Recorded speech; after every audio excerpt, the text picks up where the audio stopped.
আব্বু এবং আম্মু তারা বড়ই ভাগ্যবান, যাদের বুকের মানিক হলো হাফেজে কুরআন।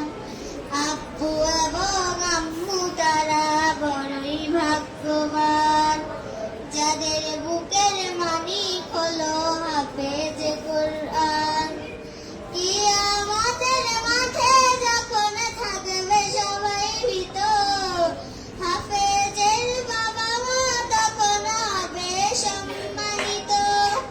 কিয়ামতের মাঠে যখন থাকবে সবাই ভীত, হাফেজের বাবা মা তখন হবে সম্মানিত।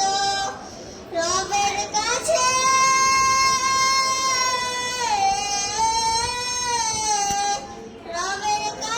পাবে তারা সেরা প্রতিদান, যাদের বুকে মানিক হলো হাফেজে কুরআন, হাফেজে কুরআন।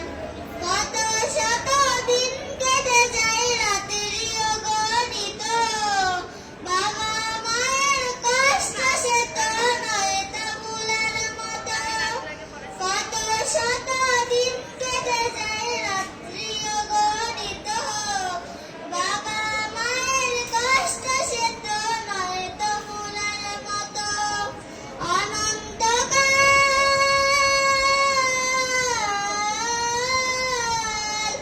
অনন্তকাল থাকবো সুখে জান্নাতের বাগানে।